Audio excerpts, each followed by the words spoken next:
Kayo po ba mga bossing kayo namumblema sa ngayon dahil meron pong naniningil sa inyo at kailangan nyo po na makapagbayad kaagad or kaya po imibibilin ka na kailangan ng pamilya ninyo kagaya ng pagkain or kung ano man po yan or gamot.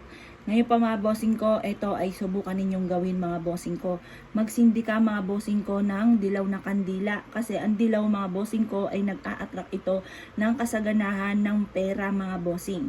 Tapos, mas maganda pa kung ikaw ay merong bulaklak na makukuha ng kulay dilaw, mag-alay ka sa inyo pong altar. Kahit yung nga mumurahin lang.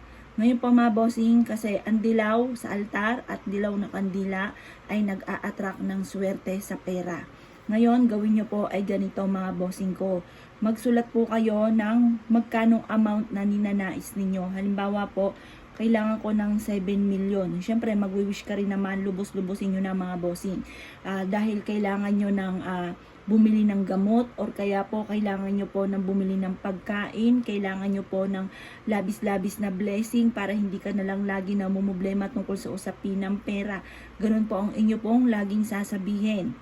Magkaroon ako ng 7 million, magkaroon ako ng malaking halagang pera para makamit ko lahat ng aking mga pinapangarap, lalo-lalo na sa aking mga anak, sa aking pamilya. Ganon ang mga pag-wish. Ngayon po mga bossing ko, sabihin nyo po, di nabanggit nyo na po yun.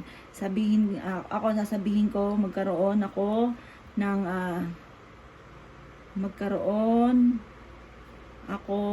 agad. Magwi-wish ka rin naman, lubusin nyo na.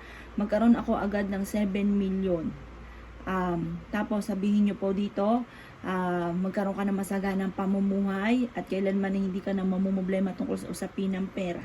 Ganun pa mga bossing. At pagtapos nyo pong isulat na lahat ang gusto po ninyo mga bossing ko, lalagay nyo po yung pangalan po ninyo at ipilido sa pinakababa at pipirmahan nyo po ito. Ngayon, kapag ka napirmahan nyo na mga bossing ko, mas mainam, uubusin nyo tong ating kandila.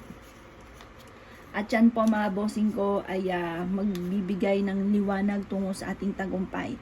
Tapos itong sinulat natin ito, mas maganda, isabit nyo po ito mga bossing ko sa inyo pong pintuan ng main door or kaya po mga bossing ko, kung may dilaw ka, kasi kapag dating sa usapin ng pera, dilaw ay the best mga bossing ko pagdating sa usapin ng pera.